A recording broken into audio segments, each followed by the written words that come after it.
Hey folks, and welcome back to part 3 of Let's Play Pokémon FireRed and LeafGreen.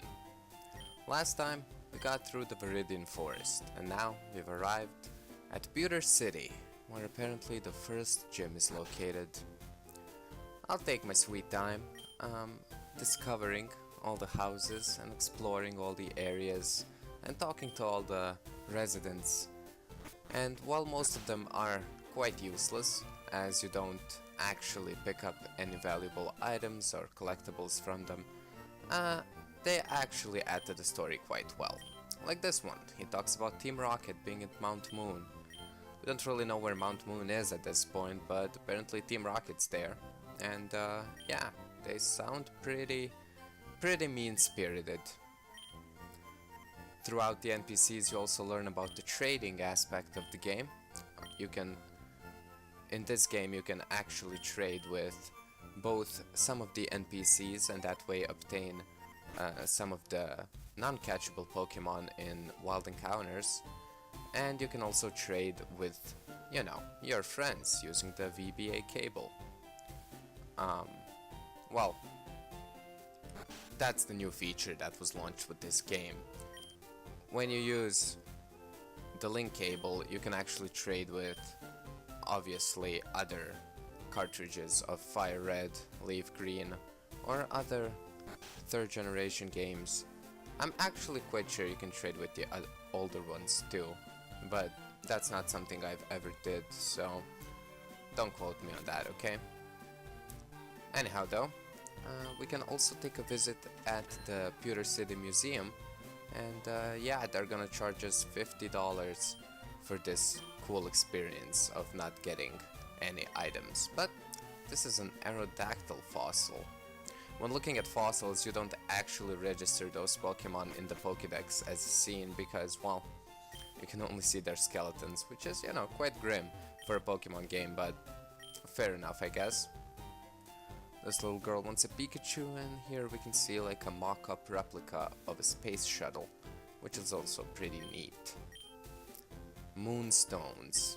What are those, I wonder? Oh, looks like they fell from space and landed on Mount Moon. Well, I guess that makes sense. Maybe that's why Team Rocket's there. That old man talks about the first moon landing and how he bought his color TV just to watch the broadcast, which was pretty sure in black and white, but, well, if not, maybe you'll learn something new every day. That Pokeball over there on the plane is the only hidden item that you can find in Pewter City, but I think we're done dilly-dallying around the city and talking with all the residents. Let's enter the gym. Looks like this one isn't locked. I do want to dream big. And sure, take us to the top, random guy. Alright, fair enough. Looks like we can order our party. Pretty interesting. And looks like our rival's also been here. Well, since he won, we shouldn't struggle too much, right? He's already one-upping us again. Man. Alright. Let's beat this gym. Thankfully there's no puzzles. There's no dilly-dallying around to be had in Pewter City anymore. Let's get to it.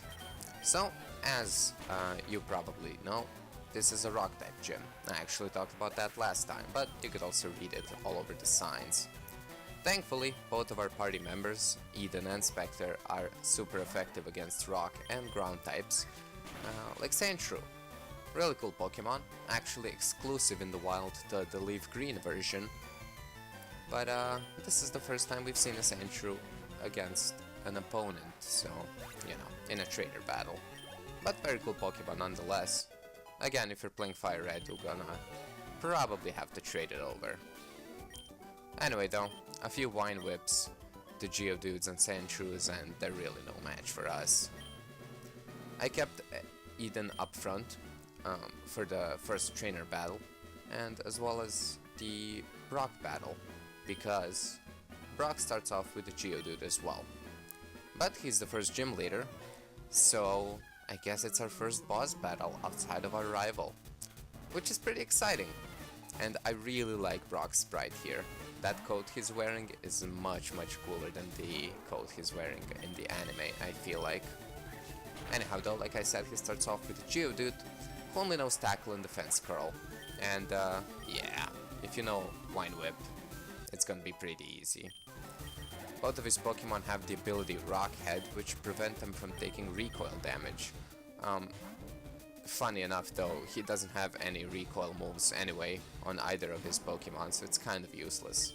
His ace is Onix, and for him I actually switch out to Spectre, because he has low kick, and we talked about that move last time. It's very effective against heavy Pokemon, and yeah, with that, Onix goes down without any much struggle from our end. In earlier games, Onix uses Bind or Wrap. I'm not sure what the move is called. I think both of them aren't mutually exclusive actually in this generation. But yeah, that's very annoying. It's much like Paralysis in the older games. So if you're playing the original, you might have some trouble with the Onix. That's why actually people took the extra route to get a Butterfree or some other Pokemon to deal with it. Anyway though, we have our first gym badge. Wow, I sound excited, right?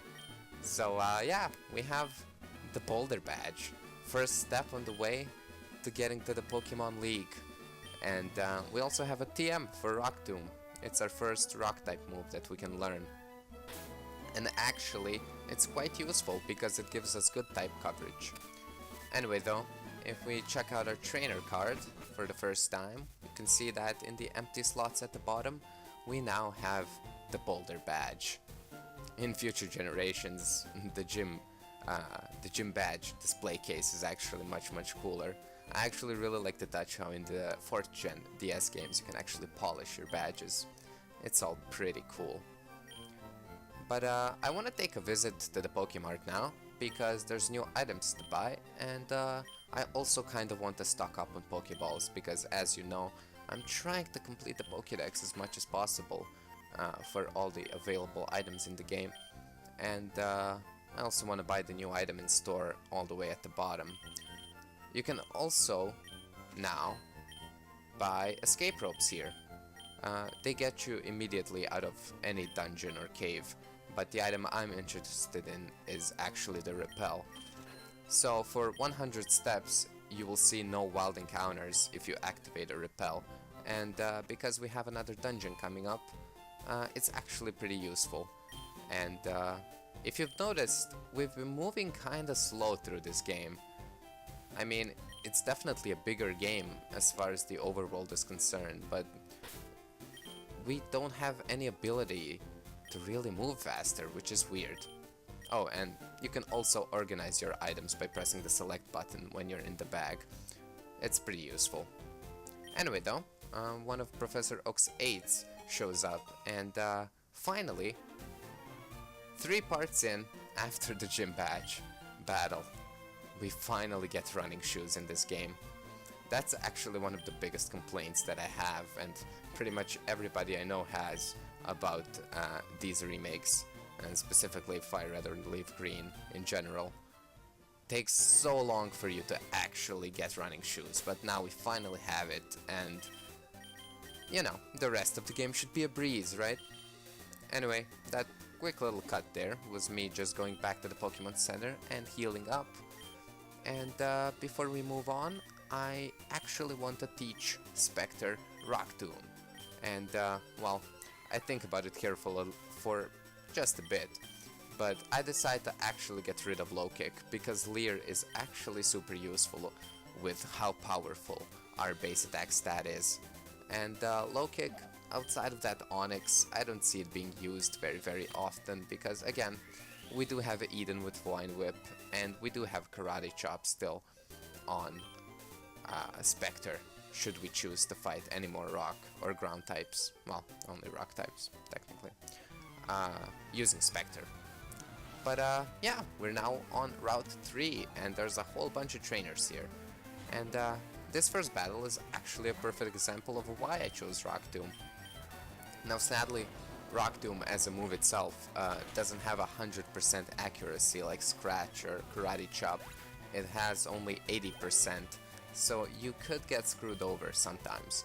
But it also has a passive ability that sometimes when you actually hit the move, you will lower your opponent's speed by 1 stage, which is pretty cool. A lot of the moves actually have passive abilities like that that lower a certain stat by a stage. And there are also moves that can lower or increase your own stats by more than just 1 stage. Anyway though, there's also a lot of bug catchers on this route that really don't provide anything new. But I think it's actually really important to mention that Rock Tomb, or rock moves in general, are super effective against bug types, so that really works out in our favor too, and it's more type coverage. But yeah, this is the first time of me actually utilizing Karate Chop.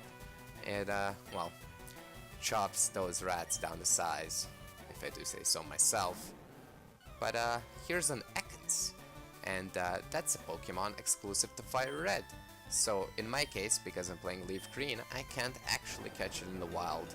It's a poison type, but sadly, poison types aren't all that great in this game, much like fire types, like I talked about last time. And again, this is a pure poison type, and it's physical, but sadly, it's a level up learn set in this generation is very poor. And you know, I actually really like Ekans and Arbok as a species. I think they're very underrated, especially in the later generations, but in this game I wouldn't recommend it. I should also mention that the Pokemon that this Ekans is actually exclusive for is a Sandshrew. Well, at least that's the way I like to describe it, because they're the first official, I suppose, pair that you can find of exclusive Pokemon. So I kind of like to, intertwine them together as the first exclusives. Anyhow though, do you see those little patches of grass that are slightly discolored right above my sprite, or Red's sprite, right there? Those are known as berry spots in this game. Anytime you catch up on a spot like that in the game, it will definitely hold a berry. And berries are also consumable or held items. It's pretty cool and exclusive, differentiation between those and potions. Because potions you can, give to your Pokemon to hold in battle, but it won't actually do anything, while berries will activate at a certain point in the battle. For example, when you get low on health, or when you get, status affected. But yeah, that Rock Tomb against that level 14 Spearow was terrifying to press, because I had 1 PP left. Like Cartman says in the Stick of Truth, if you have a better name for it, then say it, goddammit. But I had 1 PP left. And, it's not 100% accurate. If I miss that, that Spearow can sweep my entire team quite easily, because it is level 14. And, well, we barely are. But, here's another new Pokemon. It's a female Nidoran. Now, the Nidoran family is actually very, very powerful in this game. Specifically the males. But the female is no pushover either. Later on, female Nidorans actually became, more and more bulky, while the males get really, really very powerful physically. Sadly though, they both have poison types, and again, I didn't want to overload myself with psychic type weaknesses on my team, because if I picked up a Nidoran too, even though it's half ground later on, doesn't really matter, considering Eden is, very weak to Psychic, and Spectre is too, because we have Grass, Fighting, and Poison types already. And, oh wow, that's a really cute Pokemon. I wonder where we could find those. Looks pretty weak though, but I think it's cute. Anyway, so since we're on Route 3, there's new Pokemon to find. There's male, female Nidorans, and Jigglypuffs. Yep, those cute things can actually be found here. So, a lot of people actually think that you can't find both versions of Nidorans, well, male or female, both sexes or genders. I hate the world we're living in now. I don't know what the difference is. Whatever. So, that's not true. Both versions hold both Pokemon in the wild. However, if you're playing Pokemon FireRed, male Nidorans will appear on this route 14% of the time, like you can see on the layout. But if you're playing LeafGreen, you can only find male Nidorans 1% of the time. And the reverse is true for female Nidorans. Well, actually the funny thing is, even though it's only 1% catch rate or encounter rate on this route, it took me 4 times less encounters and time to find a male Nidoran in this play session than it did to take me to find a Pikachu last time in the Viridian Forest, which is crazy. And I, honestly, I well accepted the grind. I expected to be here for hours at most finding that Nidoran, but it wasn't true, and I was very happy with that. That said though, we caught a very cute thing, and let's give it a proper nickname. You know what name I like? Vanille. I think it's a really cool name, and I think it fits.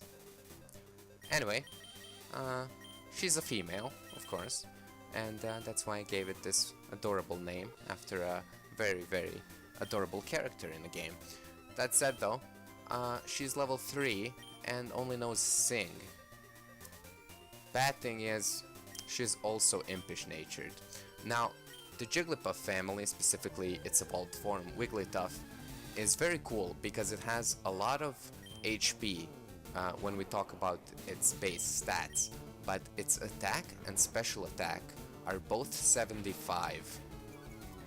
Of course, being impish nature changes that and lowers my special attack, and I actually picked up Jigglypuff as a part of my team, not only to be another form of protection as a tank or a quasi-tank, because, well, I guess more of a tank now because of the impish nature, because my defenses are higher, but usually it's only for HP.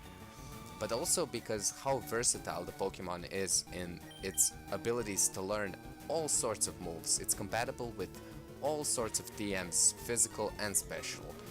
Water type moves, fighting type moves, fire type moves, psychic, ghost, you name it.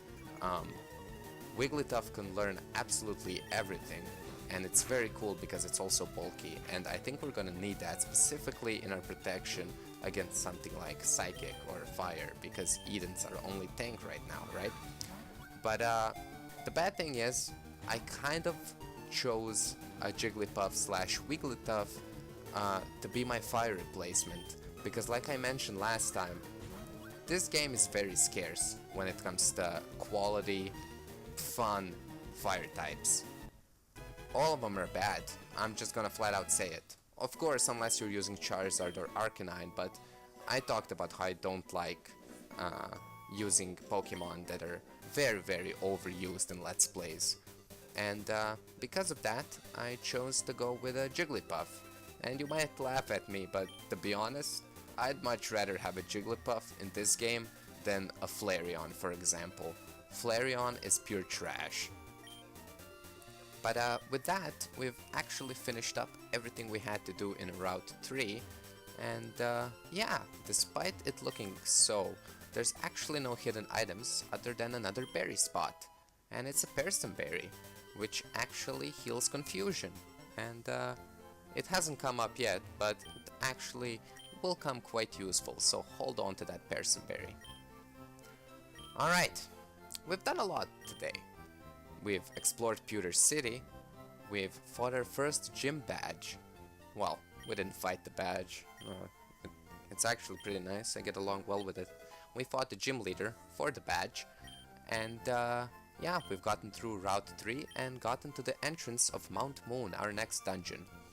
Next time on Let's Play Pokemon FireRed and LeafGreen, I think we're gonna go to Mount Moon, try to find one of those mysterious moonstones, and probably, well, hopefully not run into Team Rocket on the way, but if we do, I think we can take care of them. We're 10. God damn it, we can take care of ourselves. This little tip of the hat to the anime is a Magikarp salesman. If you're actually seriously playing, don't buy it. I did because, well, it's cool. I guess it's novelty. But yeah, don't spend $500 on a Magikarp. It's definitely not worth it. Just like the game retorts, it's outrageous. But anyway, another page in the Pokédex, so all is well. Like I said again, thank you very much for watching, and I'll see you next time. Have a good day.